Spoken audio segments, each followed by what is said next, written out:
Maithili express की शानदार प्रस्तुति।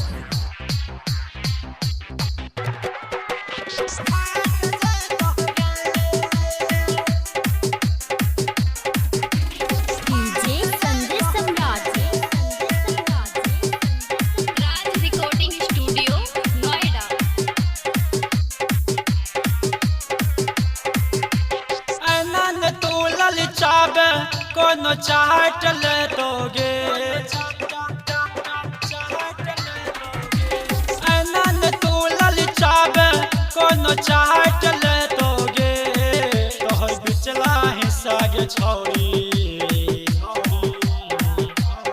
तोहर बिचला हिस्सा गे छौरी लागे छौ फाट जाए तोहगे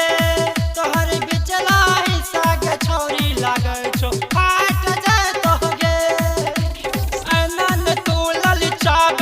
कोनो चाट ले दोगे अनन तू ललचाब कोनो चाट ले दोगे तोहर बिचला हिस्सा गे छौरी तोहर बिचला हिस्सा गे छौरी लागे छौ फाट जाए तोहगे तोहर बिचला हिस्सा गे छौरी लागे छौ फाट जाए तोहगे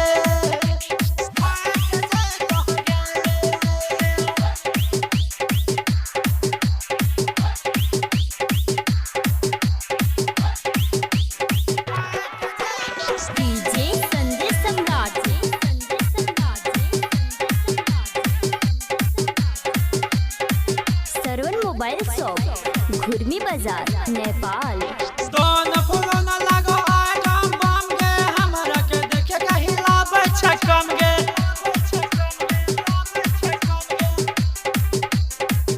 दोन फूलो न लगो आगम बम गे हमरा के देखे के हिलाबै छै कम गे गदरल तोहर जवानी लागे छौ हट जाए तोगे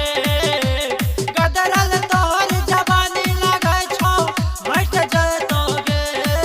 तोहर बिचला हिस्सा गे छौरी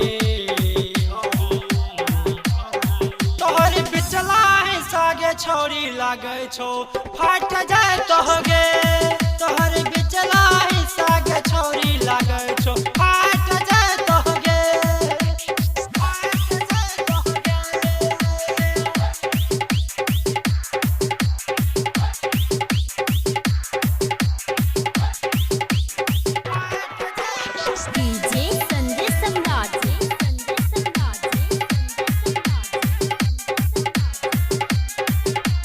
मोबाइल शॉप घुर्मी बाजार नेपाल।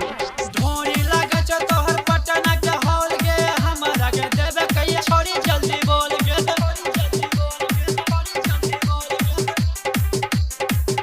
ढोरी लागे छौ तोहर पटना के हॉल गे हमरा के देबे कहिया छोरी जल्दी बोल गे रखे बच्चा के जवानी नहीं त घाट जतोगे रखे बच्चा के जवानी नहीं त घाट जतोगे तोहर बिचला हिस्सा गे छौरी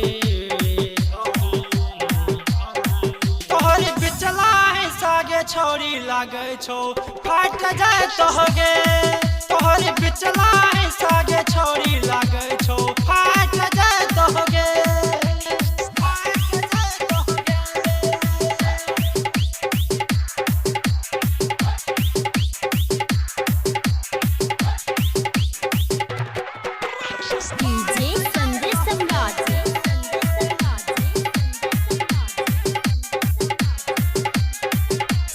मोबाइल शॉप घुर्मी बाजार नेपाल।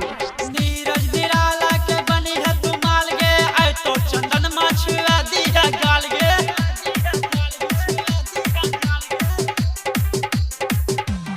नीरज निराला के बनी है तू माल गे आई तो चंदन माछुआ दिया गाल गे नासिम मिठू मिलकर तोरा चाट जाए दोगे नासिम मिठू मिलकर तोरा चाट जाए दोगे तोहर बिचला हिस्सा गे छौरी तोहर बिचला हिस्सा गे छौरी लागे छौ फाट जाए तोहगे तोहर बिचला हिस्सा गे छौरी मैथिली एक्सप्रेस की शानदार प्रस्तुति।